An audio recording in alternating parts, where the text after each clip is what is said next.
Welcome, ladies, to the Real Estate Investor Show, providing inspiration, strategies, and insight to empower women investors to live balanced and financially free lives. Now, here are your co-hosts, Liz and Andressa.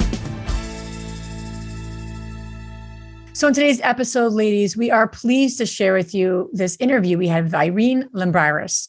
We focused on triple net lease commercial investing, which is quite honestly a niche that just does not get any time on the air, if you will. And we really dive deep into her process, how you can set yourself up for success in this strategy, and then how she transitioned to, quite honestly, investing in various niches and building up passive income that exceeds $20,000. So she's doing something right. I think you're going to really enjoy today's episode. Yeah, Irene is 100% full-time real estate investor and part-time physician.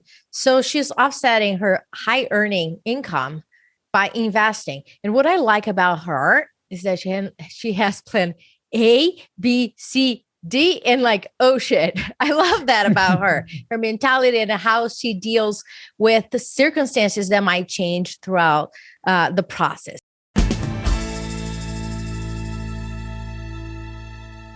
Welcome back, ladies. This is Liz. And this is Andressa. Welcome back to the Real Estate Investor Show, where our mission is to empower women to live a financially free and balanced life, however they wish to do so. Right, Andressa? Yeah. Do what the hell you think you should do, honey. We're so excited to be joined by Irene Lambiris. Thank you so much for being on our show. Thank you for sharing your wisdom with us today. And we're going to get into some neat stuff around commercial investing and just some interesting niches that women don't always consider or consider enough. So thanks for being on our show. Thank you. It's just a pleasure to be here. So before we get into Irene's story, Andressa, I'm going to share, I always talk in the we, like it's me and my little mouse in my pocket. But anyway, I'm going to share something that I went through last week, right, Andressa? Mm-hmm. So last week, as you know, I went down to Florida. I was speaking at a conference, and something I'm getting better at is really trying to be mindful and intentional with time spent away, right? So if you're going to be away from the family and the kiddos, how do you make your time well spent? And so one of our meetup leaders and investor EXP leaders is down in Orlando as well. Ginny, if you're listening, Ginny, big shout out to Ginny Atkins. So before we get into your story, Irene, I want to just share a quick little story. Recently, I went down to Florida, Andressa, as you know. Yum. I was speaking at a conference, and something I'm really being mindful of is being intentional with my time. So if I'm going to be away, I'm going to how do I maximize this time? And so one of our meetup leaders, as well as one of our investor EXP org leaders, Ginny, is down there in Orlando too. So I said, Ginny, why don't we put an event together? And so we were kind of noodling together what we should talk about. And we wanted to target real estate agents that were, building teams, busy.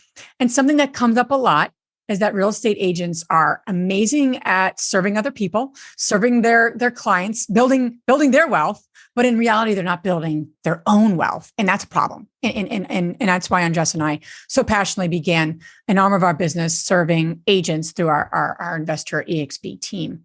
So anyway, I wanted to share a quick little snippet of someone that came up to me after the event. There's about 50 women there, beautiful, beautiful place down there in Orlando. And women came up to me and said, I've been an agent for 6 years. I built a team. I do very well for myself, financially. She's like, but this really got my eyes open because I'm just done. I'm just done helping all these investors and not putting any sort of passive income or wealth building strategies in my own portfolio. And she's like, I'm going to buy a property. I'm going to do it. And I'm going to share it on your Facebook community. And I'm really going to speak to that and get involved in this business in this way moving forward. So thank you. We just shared some tips and strategies. I share that because I think so often we're so focused on building, especially as agents, right? Building other people's wealth if you're working with investors or serving the homeowner. But how important is it to keep the end in mind? And what are we doing this all for? Right? Not just a paycheck. We're doing it to build our own wealth. So I just say that because there's so many amazing agents out there, and just take a step back and go, what do I bring to the table? Mm-hmm. You bring so much to the table. Just hone in on that and then start to think about how you can position yourself, potentially partner with investors, not just represent them. So that's my tip for the day. And I was just inspired by this one particular woman that came up to me. Yeah, I remember you and I think it was about like 3-4 years ago that we were speaking at a conference for agents, over 500 women. And we were sure that there were a lot of investors there. And when we asked them that, a few hands went up. We're like, what's going on over here? I couldn't wrap my head around because my assumption I was far from right. And then we had different conversations. And what they said is that they didn't have confidence. Fast forward 3-4 years later, I heard another day, Jonna Weber, which is our EXP org leader. She's amazing, super rock star. She's part of a mastermind of top, agents in the country. And she was also very surprised when she was in this retreat and everybody, all the top agents that are doing 6, 7, 8 figures share their goals. And when they share about their portfolio, many of them had a goal of buying their first property within 5 years. That didn't make any sense whatsoever. So I do believe that I want to talk more about it. And I want to express more about what we are up to with the agents and really understand what are their pains, why there's such a disconnect, because we do believe you're like the insiders. All the agents are the insiders. You see the properties first, the market is first. Why we're not building our own portfolio. Liz and I will not stand for that. And a couple of years from now, we want to see more hands up when we go to those conferences, and we want to see women building their own portfolio as well while taking care of their agents. Yes. Yep. So important. And, and again, just keep that in mind as you're navigating, whether you're working with agents or you're working with yourself. Agents are just an amazing resource, more than just being your agent. Yeah. So without further ado, Irene, thanks so much for being on our show. Thank you for, being here with us. We'd like to kind of kick things off with this question. What lesson has taken you the longest to learn as a real estate investor?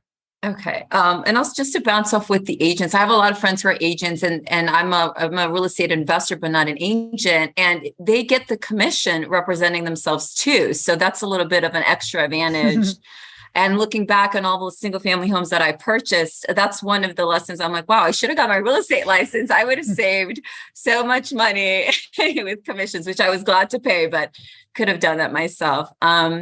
No, I mean, I think one of the lessons I've learned was, not to be afraid and really to start doing my due diligence and educating myself as much as possible. Sometimes you get comfortable. I'm a physician.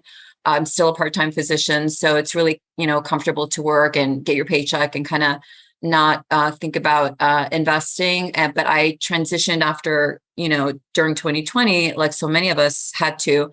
And I started to really get aggressive about things. And that's when like everything exploded. I was taking my time the first, 10 years I was investing. And then in 2020, that's when I started pivoting and realizing I could do bigger, I could do more.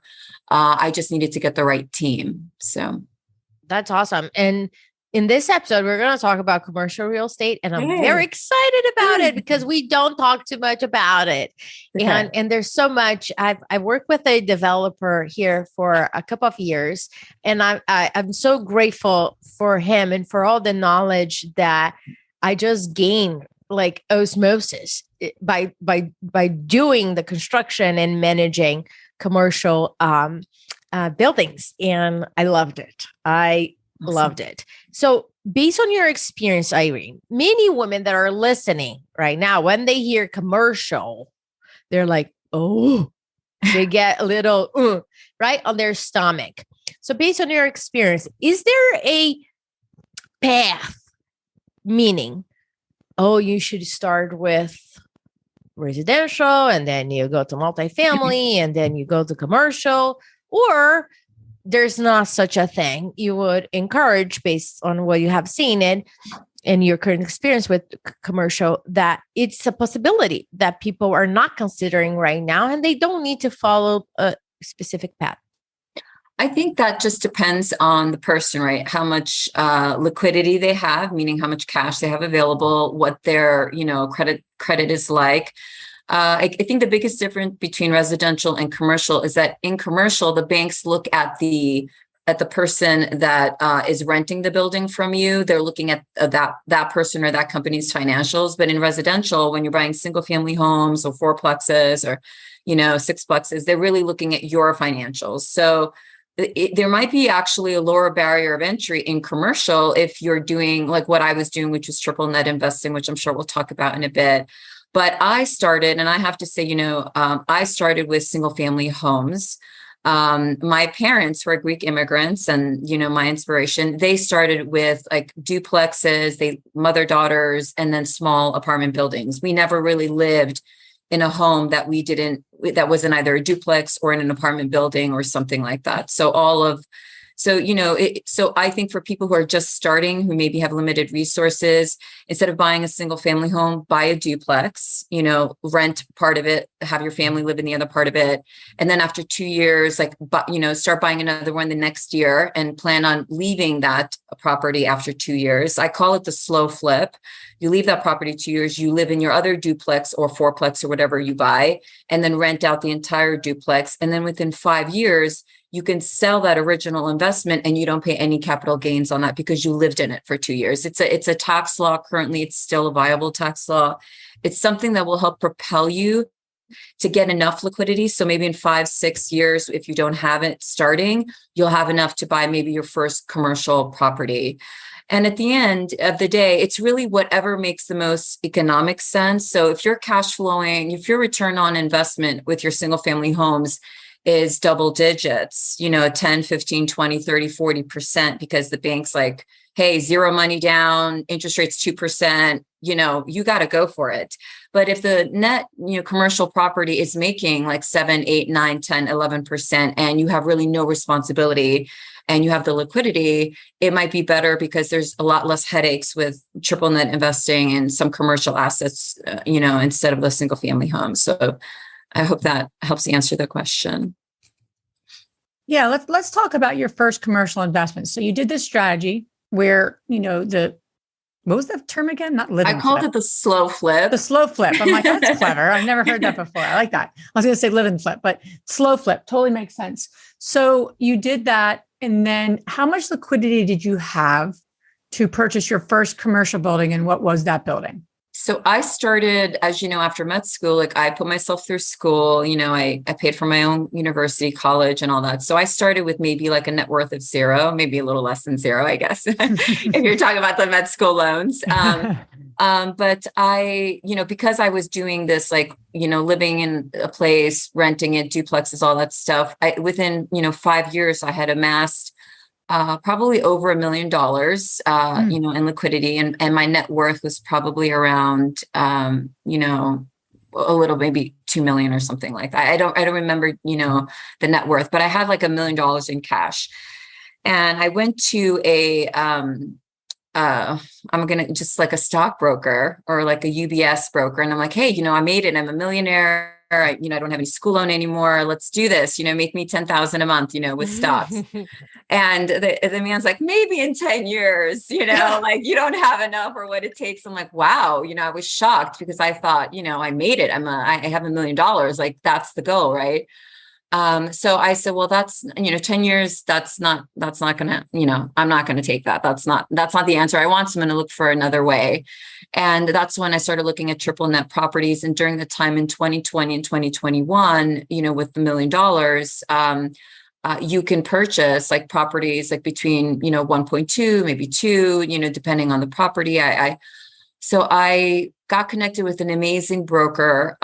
His name is Mike Coker. And, I'm not trying to plug him or anything, but he's just been my right hand for this whole thing. He's with Westwood Net Leasing, and all they do is triple net investments. And I actually brought him another investment that another broker was suggesting, which was like a KFC or something like it's called like a quick QSR. It basically means retail food like McDonald's, KFC, Taco Bell's. Those are also like double net, triple nets. And I didn't know anything about those, but I'm like, hey, who doesn't love Taco Bell? Like, let's look at this, And then Mike looked through it and said, this is not a good deal. And he kind of pushed me towards Dollar Generals and Family Dollars. And I'm glad he did, because as soon as, COVID hit, like all of those got hit hard, the Taco Bells and the McDonald's. So I just got, I'm not going to say lucky.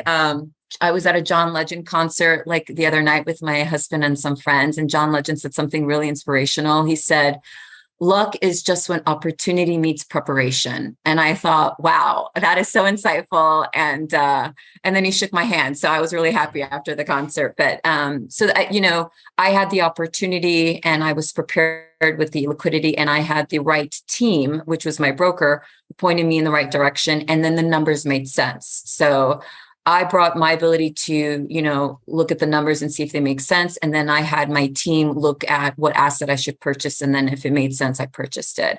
So I took my $1 million and I bought like $2 Generals in 2020. And at the time, I just want you guys to really realize the environment was no one was buying anything. All of these people were telling me, wait, there's going to be a crash. Well, I took money. I purchased the triple nets. Banks were a little bit difficult with the first one, but by the second one, they were low interest rates. Cash flow was really high. I didn't really have any sort of responsibility, because in a triple net commercial asset, you have, the property taxes are paid by the tenant, the repairs are paid by the tenant, and you have between like a 14 and a 25-year lease with incremental increases every year to kind of go with inflation. So for me, I couldn't even go into the multifamily space at the time because it's just a little bit of fear. And then when finally the multifamilies were doing better, it was so difficult to get in price wise.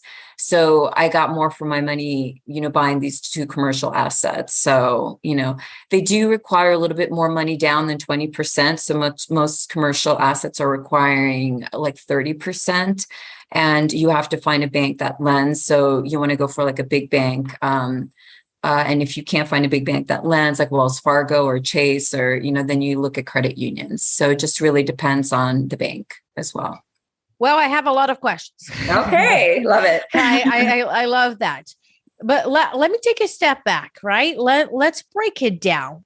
What a triple net is. For the women that are hearing it for the first time, they're like, wait a minute. What are you talking about, right? So break it down for us. What is triple net? And then we can go from there for my next questions, because I'm very curious to see if you bought the building with the tenant already, or the building was vacant and then you had to find it. That's a different story. But let's break down what is a triple net, so everybody starts with that understanding. So it's a great question. So because you can buy a triple net or a double net. So there is a distinction there. In a triple net, the person who purchases the property, which is the building and the land, is not responsible for finding the tenant, is not responsible for paying the property taxes, is not responsible for paying repairs or improvements, is not responsible for the insurance. You're basically not responsible financially for anything. The only thing you're responsible for is buying the land and the actual building of that property. The tenant is usually already there. The lease agreement is usually already in place, and it's usually over 10 years. Some lease agreements are under 10 years, and we could talk about that. It still can be triple net, but these are secondary market triple net sales. But so that's the biggest advantage is you just buy it almost, and then you just get cash flow from it. It's called mailbox money, is like some people refer to it, because you have no responsibility. In a single family home or multifamily, you have the responsibility to pay the property taxes. You have the responsibility to fix the landscaping, the parking lot. You have the responsibility to pay the insurance on it. Sometimes you even have the responsibility to pay some of the utilities. And that kind of, and that you have to it reduces your cash flow. So if you reduce your cash flow, with multifamily, what looked like you would have been making a 30% return after you pay your property manager, your landscaper, painting the building, improving all that, it might reduce that cash flow. It's still a great investment. You still can have equity in the property. You still will be able to appreciate the property. but you can also appreciate a commercial property, and the bonus depreciation is amazing and was amazing in 2020, 2021, and 2022. Now with the new political structure, that might be reduced a little bit, and they're trying to take that away. But bonus depreciation is also amazing if you're not an employee. I mean, you have your own business or you do real estate full time, it can offset your income. So yeah. So it sounds that the broker that you work with, yeah, he looked at the real estate itself and the business all together, and then you guys purchased from another owner that already, and then it came with the tenant. So is that what happened for Dollar Generals? So Dollar General is like $1 billion corporation. They've been around for almost like over 30 years. They're publicly traded company. They do not buy real estate, right? They do not buy real estate. They do not want to buy real estate, but they want to open up stores. So my broker works specifically with triple net type of businesses. So Family Dollars, Dollar Generals, certain like gas stations. Mm-hmm. The business is already there. I'm not buying the business. I do not own the Dollar General. I do not put the manager in the Dollar General. The Dollar General owns the Dollar General. So the bank looks at this loan, they're looking at just the Dollar General. So that's already in place. What my broker does is he finds the appropriate property in the appropriate state. I invest in all across the United States. And that's when like I go in and say, this looks good. This is the cash flow I want. This is the building I want. Most of these buildings are brand new. They're constructed brand new. And then the Dollar General and the construction company sells it to an investor like us. Gotcha. So I understand you're not inheriting the buying the property and inheriting the tenant. You're not taking over a lease. You got the building and you were working with a broker that is going to be putting for the first time, the dollar store, the tenant is going there for the first time. Yeah, the tenant is a corporate tenant. So gotcha. I am their landlord in all purposes. I am the landlord. I own the lease. They lease from me, but the tenant is the corporate store. Yeah. So the experience that I had before was with AAA and wine and spirits, mm-hmm. and with the thickness of the of the contract, it's okay. Out of this world, right? Oh yeah, it's great because it's like Jesus, you gotta know all of this. What I was curious if you're inheriting from another company, because we consider selling it and the negotiations, what takes place or not. But let's talk about the tenant itself, right? For the ladies that are listening here, you mentioned that your broker said that let's not focus on those types of corporations or franchisees. The quick service industry, I think it's just the fast food. Now he kind of, and it was a good timing at that time because it was like 2019, 2020 when I was looking at that. So, and they didn't do so well. Some of them was shut down, as you know. So we focus on recession-proof assets like gas stations and dollar stores and things like that. And if the numbers make sense, right? The numbers have to make sense for me or else I just don't do it. So that's like my hard, it doesn't matter what anyone says, how pretty the building is or whatever it is, do the numbers make sense? For single family homes, the residential, it's a little bit different. I always say, if I'm going to live in it, then I'd buy it. If I wouldn't live in it, I wouldn't buy it. That's just what I do. That's how I, and then the numbers have to make sense as well. But I have to, there's like two-step process for that. And it's important to know, I didn't start getting commercial property because it is quite an amount of liquidity and not a lot of people have like $1 million cash to do it. And so, it's a little bit easier barrier of entry if you do have the liquidity or if you do partner up, because multifamilies are it's a different animal, right? You can't have a full-time job and own a multifamily. You need an appropriate team. And despite a great property manager, you still need to be there. Unlike the triple net properties, which honestly, I don't go to every physical property. I don't physically go there to check out the property. It's all done through the internet and, through the lawyers and through the brokers. I don't even see the property.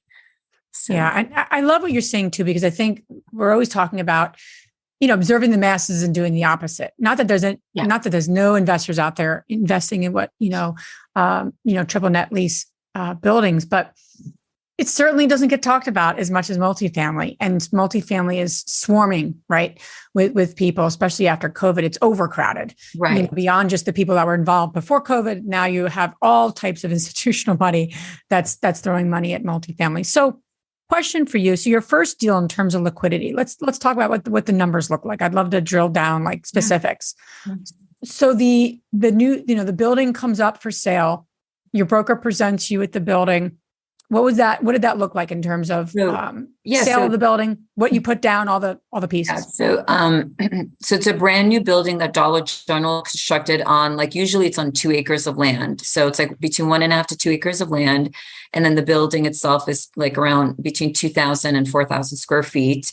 And most of the dollar stores are in underserved areas, so they don't compete with Walmart, right? They want to be where Walmart won't go. Walmart goes to certain population, just like Starbucks. Dollar Generals and dollar stores go to lesser populated areas, smaller towns, like rural towns. And it's their, for all intents and purposes, their general store right there. And they do accept, WIC, they accept Medicaid, they accept a lot of food stamps. So it's open for that type of population. And for people who, I've used dollar stores, I'm sure you guys have too, so. That's where I get my cards. Yeah, exactly. Or, you throw parties, you get, So that's where, so the building is already constructed, either brand new or an older building was renovated, and Dollar General is already put the management in there. So the construction company that Dollar General hires is the owner, and then I buy from that construction company. So my first deal was in New Baden, Texas. I love New Baden.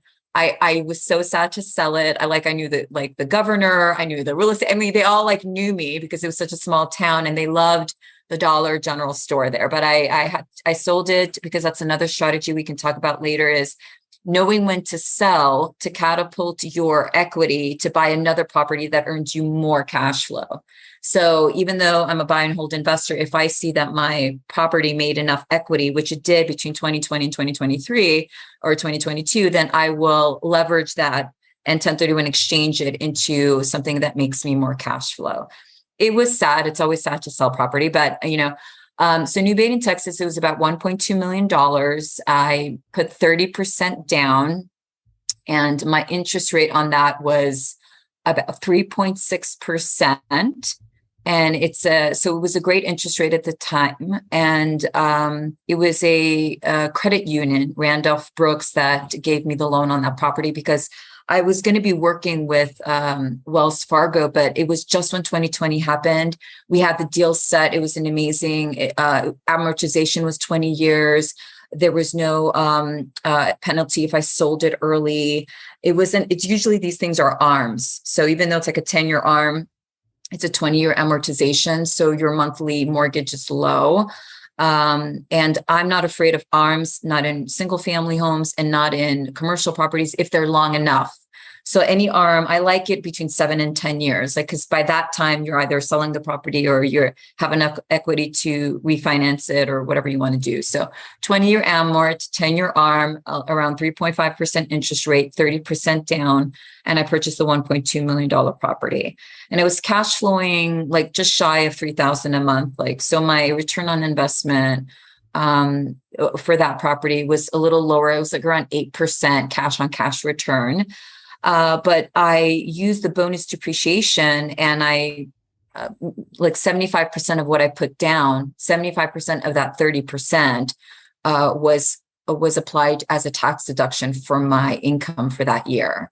So because I'm a professional real estate investor full-time and just a physician part-time, I was able to offset my entire income with that bonus depreciation. So I didn't really count that in the return on investment for my first one, but if you do count that, then your return on investment is much higher because it's a huge tax deduction. So the bonus depreciation is used by accountants, and it's part of the tax law. You use an actuary, and it's a cost segregation analysis, and they analyze the property itself and the land. The land is not really used for the depreciation, but the property itself and everything inside the property is used.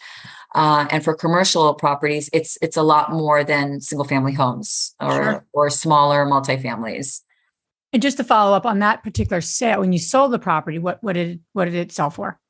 So I bought it for about 1.2. I sold it for 1.6, and I cash flowed throughout. So, and you didn't make any improvements really, because you bought a building that was brand new. Right. No, and you didn't have to put anything, even just from, I'm just thinking like comparing it to multifamily. It's interesting. And didn't have to deal with toilets. And it was sad because the actual governor of New Baden and like they all like emailed me and said, we're going to miss you. And I'm like, well, someone else is purchasing it. It was just if it made me more cash on cash, I probably would have kept it. But it was my very first deal. And all my other deals were making me 11% cash on cash return or 10% cash on cash return.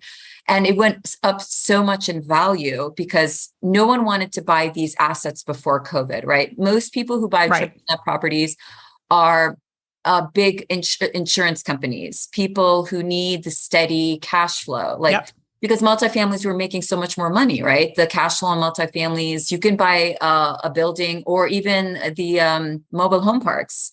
You can buy those relatively inexpensively and you're making 30, 40% returns. You're making money on the sale. That didn't happen in 2020, right? Everything was kind of frozen. And these were the only assets that still needed to be sold and, still were a good cash on cash. So you mentioned you sold that. You did a 1031 exchange? Yes. So tell me about this looks like a great deal, right? But you found a better deal than this. So tell me about that deal. Yes, I'll tell you that. So I bought two Dollar Generals my first year. And then since then I owned 6 triple net properties. I try and stay away from double net properties. You still have to kind of fix parking things. And so my lesson is just stick with triple nets, make sure that the cash on cash return is there. It's a little harder now because the entire environment is harder, right? The environment has changed. So, people are going to be, I'm going to buy triple net and make 11%. That's just like, again, luck was when opportunity meets preparation. I had the liquidity, I had the team, I had the banker, and I was aggressively looking for properties, so now the next deal was harder. So I had this 1.6. I have to buy assets every year. Otherwise, I pay a very large tax bill, right? So my first thing is reduce my taxes. Thank you, Wealthability, Tom Wheel, right? That's a shame. I don't know the man, but he really. And then my second thing is cash flow, right? So I want to eventually not have to work if I don't want to, because I make enough money where I can just invest full time, right? So basically, I had to buy something, and I had 3 or 4 different properties I was going to purchase. All of them fell through. And this happens, right? All of them fell through. Either the numbers didn't make sense, something was missing. The triple nets, if you have a good team, they will vet the property for you. So I was going to buy a gas station, which I did buy gas stations, before that. So I was looking at another gas station. These are amazing triple net investments. Again, you're looking at Chevron, you're looking at all these things that are owned by billion-dollar companies. And they were doing really well because gas prices were so high. So I was like, I'm going to buy a gas station. Everyone else was like, don't buy one, everyone's going electric. My husband, was going electric. I said, you know what? We're always going to need gas stations in these rural areas as well. So I bought something in Arkansas, Little Rock, Arkansas.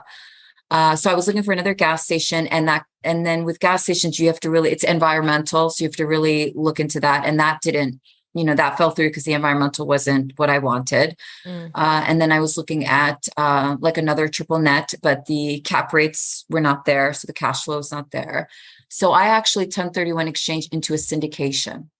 Syndications are also amazing. And for me, it's very hard to syndicate, but if you have $1 million, you can pretty much do whatever you want to do. So with a 1031, I had enough liquidity to put $1 million into a syndication. And that earns me 9% cash on cash. And that also earns me a bonus depreciation. And I went from something that was earning me like an 8% cash on cash to something that's earning me 9% cash on cash. But because it's $1 million investment, I'm getting a lot more money per month than what I was getting from the New Baden Dollar General. Irene, just to clarify, you invested as a limited partner or you syndicated a deal as So a general partner? No, I have not syndicated a deal as a general partner yet. That might be my next goal because I really love doing this. But I purchased as a tenant in common limited partner. So it's a little bit different when it's a 1031 and it's a lot of legality and we're still working on the legality. But I worked with LifeBridge Capital. His name is Whitney. He's an amazing guy and his team's amazing. I also work with passive investing. I was just published in this like newsletter and, you know, I like passiveinvesting.com who referred me to Whitney because they didn't have an asset. So I was going through my syndicators, going through these triple nets. I was like, oh my gosh, I have this 1031, like time's running out. Like, you know, it's like the hard pressure. Of course, you know, it happens though. It happens, especially with 1031s. And I'll actually found another strategy. If that didn't work out, I had another strategy. So a good investor has a plan A, a plan B, a plan C, a plan D, and then, oh shit, what's going to happen? Yes. So I was actually talking to my accountant as well. I'm like, how much would I have to pay taxes if I can't send it, 1031? She's like, ooh, well, so it was, didn't want to go that route. So, end of story, I would have just had money and I would have paid a lot of taxes, but so I syndicated, it's a Fort Worth property in Texas. It's called the Borough. I think it's in Fort Worth, but it's definitely in Texas. And it's like a 300 unit. It's a beautiful building. I think it was like a $28 million purchase price. And, my $1 million gets me the 9%. And it's a 5-year hold. And then hopefully I could 1031 exchange that into another property or something else at the time, which is what I'm planning to do. So the good news is I found a property with syndications, which are also amazing. Finding the right syndicator. I have 2 that I really trust, that I love. And then, I think that's amazing. And if you're doing a 1031, don't, have syndicators as your plan B or plan C, because if you can't find a property, then they're a great resource. I am, 9% was like fine for me because it made more than the dollar store. Let's play the scenario. If you have not found the syndicators, how much would that hurt? Oh my gosh, Andressa, you're hurting me. No, I would have had to pay a lot in taxes, and I would have been a big lesson. But I could have found another triple net, to tell you the truth, but it was earning less than the property that I sold. Right. So we were also looking at that. We were looking at other like dollar stores or gas stations and things that would make sense financially. But, I'm a numbers girl, so I'm going to try and find something that makes me more money. But ultimately it would have been possibly another triple net that maybe would not have made me 8% cash on cash return, but it would have given me a bonus appreciation. My money would have been parked safely. The other route that if I didn't find a building, which it's called Blue Hat, I forget the full name. You could 1031 exchange it into a trust. It's a sales deferred trust, and it's a particular trust. And it's Blue Hat. I met the man through passive investing, and I just want to get the name of the, it would have cost it's called Blue Hat Installment Sales Trust. It would have cost $20,000 for the actual trust, but I could have 1031 exchanged the rest of the $1 million into that trust. And that would have been safe from taxes. That would have been safe. It would have given me more time to find another property. And it's just one cost, $20,000. This person, his name is Todd, who created this, he actually started as a real estate developer, and he owned like 80 single family homes, multifamilies. Like he owned 80 properties. He and his wife, he's just lovely. They're wonderful people. He basically sold all of his real estate, or most of his real estate, and his construction business and his real estate business, and needed to put the money into a trust, because you can't put all of that liquidity and 1031 exchange, right? He went through so many lawyers. It was so expensive for him that he created his own company. And this is the company that he created. So that would have been an option for the $1 million as well. I think what you're saying is interesting, right? Because as soon as you talked about triple net lease investing, like what popped up in my head is it sounds like almost like a passive investment. It's not passive in a legal sense, but passive from a return perspective. Yeah. And from that, then you spoke about how you became a limited. So that was my original thought process too. And I think the big thing here too is like to step back and go, what can I get? And also what do I need to be invested in right now to yield the returns I need to today, as well as in my future. And that's the thing that most people don't talk about, right? They see like they see short-term rentals, they see vacation rentals, they see all these different niches. Is that going to yield you the results that you need to now and in 5 years? And what do you need to be mindful of as you navigate? What was important to me now is so different than when I was in my 20s. I don't invest the same way. You look like you're 20. I'd rather do less. 20, Liz, you look like you're 20. Oh my goodness. You're so sweet. All right. You can come back on the show. But no, but it's true, right? It's so true. And so what I think the key here for women to hear is that 8%, 9% to me as a passive investor, because we're passively investing in some deals, sounds great. To other people, they're like, I want a higher return. Okay. Well, that also takes a different amount of time and energy. And so you're weighing all of these pieces. And as you're building generational wealth, right, which we're so committed to, which is our theme, by the way, for InvestorCon 2023. Awesome. It is all about what do I need to do today? What do I need to do so I can plan 5 years from now? And so I also love, just a sidebar, I love the triple net lease strategy because there's less people doing it. Yes. And it all comes back to supply and demand. You and everyone else is still interested in buying multifamily. Look at things that are different than what everyone else is looking at. People, stop doing what everyone else is doing. Just for that reason, I'd rather take 1% less, than 10% of. So you have to weigh it all out. I just wanted to mention that people need to stop doing what everyone else is doing. Yeah, I'm definitely a contrarian thinker. I think it's, because I was raised by immigrants, parents. I was going to ask that. That was like a tip of my toe. Yeah. Tip of that tongue. So, I said tip of the toe. That's you wrong. totally said tip of the toe, but that's okay. Tongue. We know what you wanted to say. I feel for Andressa because, first of all, my first language is not English. I speak 3 languages, and my husband sometimes does not understand me.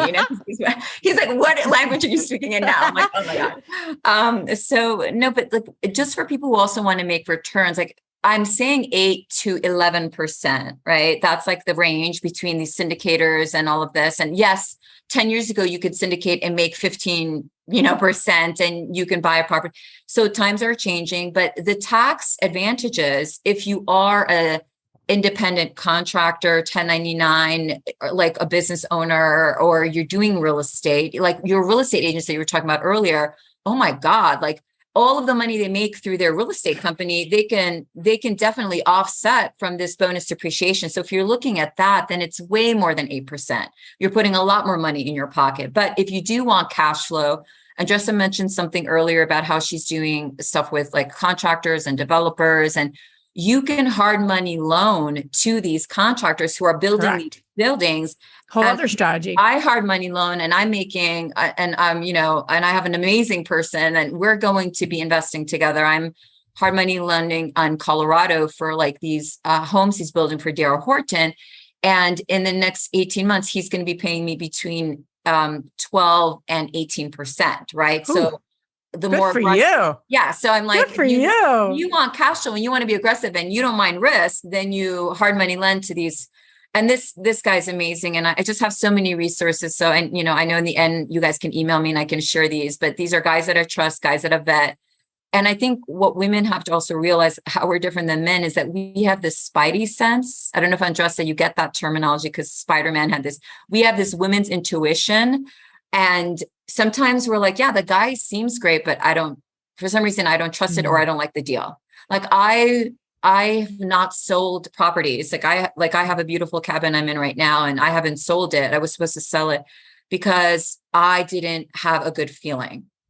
That's it. The money was there. The price was there. Everything was there. I just felt like, I didn't, I didn't have a good feeling. And so I didn't. And, who knows why, but I always also go with my gut, and the numbers, so having a good team that you have a good relationship with, that you trust, whether it's because you like their values, like you spoke with them for an hour and you get along with them, that you have the same sort of you feel like you could be a partner with them, that also is very important. So having the right team is super important. I want to just highlight one thing here, right? Because you said plan A, plan B, plan C, oh shit. Yes. Or in your vocabulary, there was no freaking possibility that you're going to pay taxes on it. Yeah, well, legally, let's say legal. Yes. Yes. Not happening. Yes, right? legally. Well, because, my tax bill is really high, right? So my tax bill could be someone's annual salary.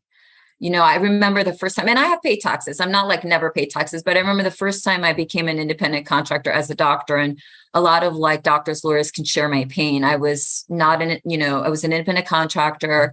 I was not a W-2 employee anymore. And I realized, like, first of all, 50% of your paycheck as a physician, as a W-2 goes to the government. So to me, I don't even look at annual salaries anymore or 401s. I don't own a 401. I don't have a 401. I cashed that out during COVID without penalty, thank God. And I this is just my strategy. I rather use that money and invest it now and then develop my own retirement plan without the 401. I don't give myself that safety net. And I think sometimes people use it as a safety net and they kind of get like comfortable and they don't realize, that that's not the way. I'm lucky enough. I had parents who didn't really speak English very well, came from different countries, were very brave, and they bought buildings when the interest rate was 13% to the bank. People are complaining at 5%. I'm like, my parents made it work at 13%. Maybe they had to cover the costs initially, but they owned a building and they, and that was their retirement plan. That's what's their retirement plan. So ultimately, I'm not afraid of any interest rates. I'm not afraid of anything. If I can avoid paying $80,000 or $100,000 in taxes, and that's what I'm going to do.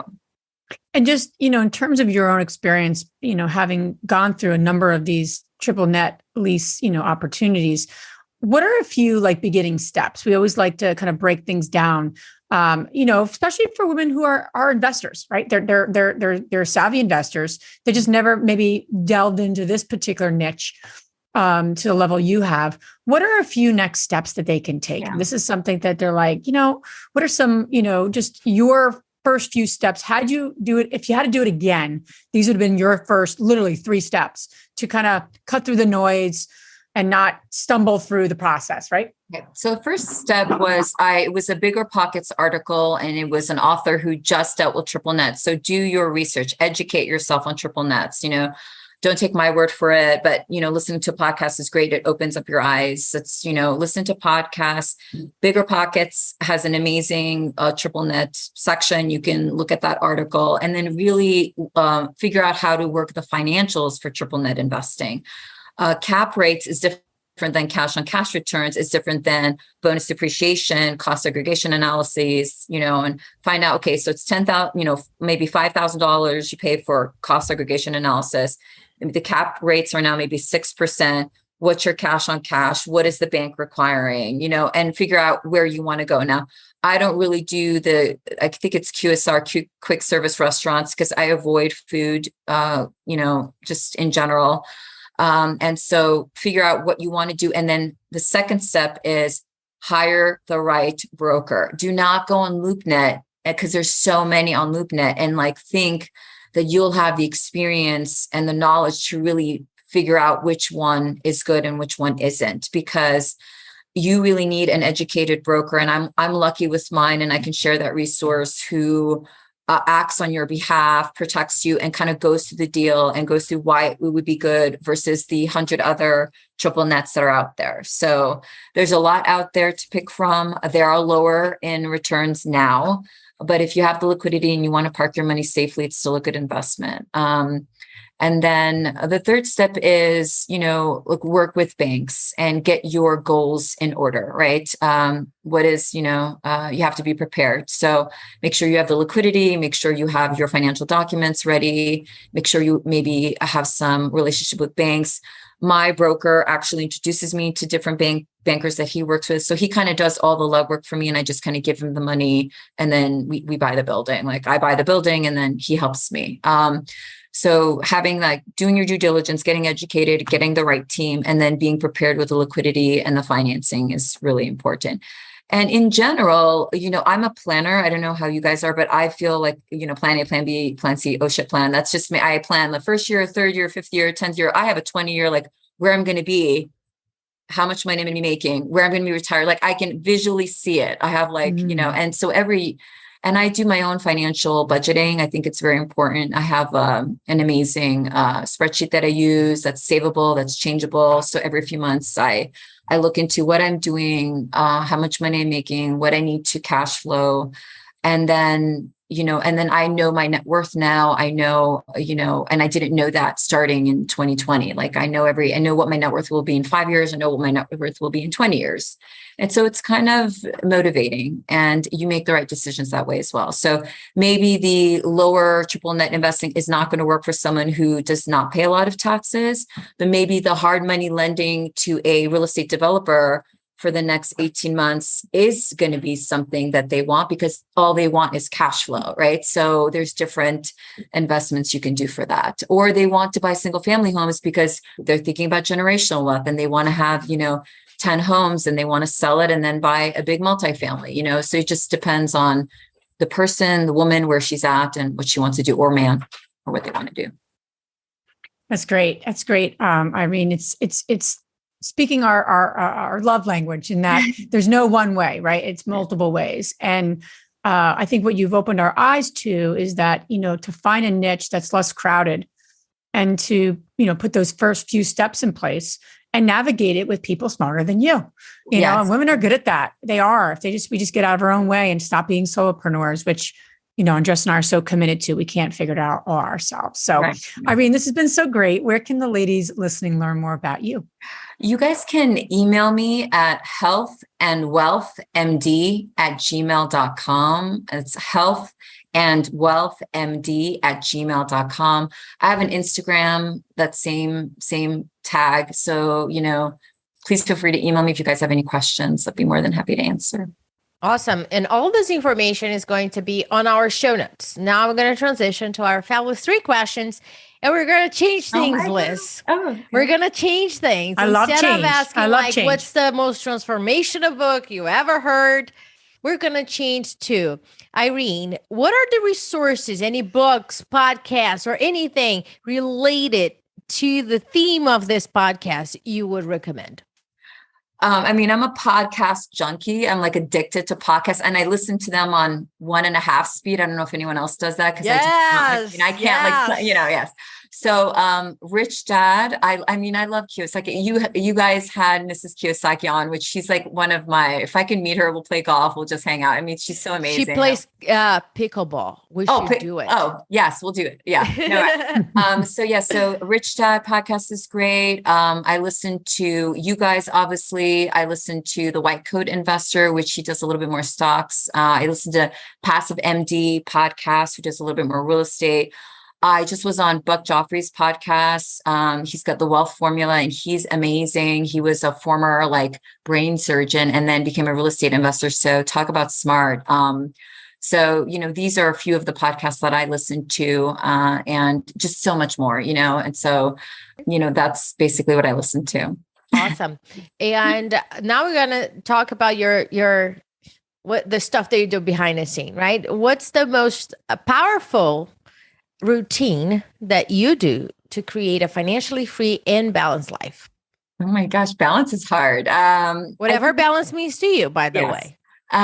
So I think for me, I'm big into, so my ritual is basically, writing down my goals. I'm a big journaler. I read a lot and I journal a lot. I've journaled since I was 12 years old. So for me, it's part of my, I guess, it's hard for me to just meditate, but I come to my cabin. I have beautiful 2 acres. I'm looking at, lakes and trees, and I journal. So I have you could journal on your phone. There's so many apps you can do. And I kind of just start planning and writing down, if I could have this and want this, what would it be? What would it look like?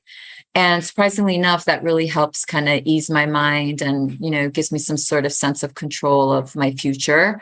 And that helps a lot. And achieving those goals are always a plus. Great. Last question is, which woman, famous or not, has inspired you the most?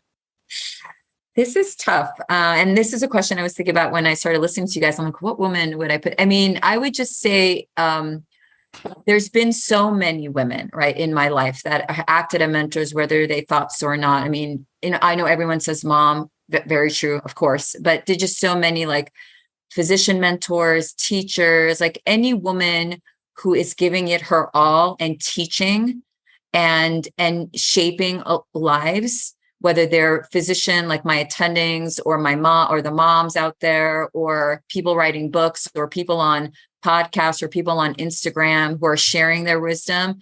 That's the woman that shapes me the most, because I'm always learning. I am a forever student. I'm always changing with my environment, and I need people who've done it before to show me. And hopefully your listeners got that from me today.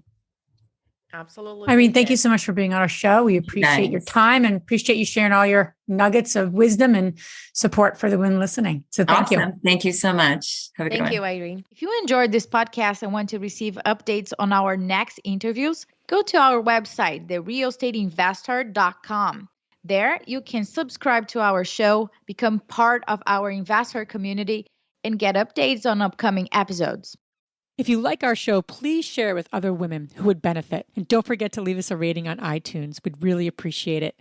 And as always, we encourage you to take one action as a result of today's show and put it into motion so you can live both a financially free and balanced life. Thanks for spending time with us. Ciao.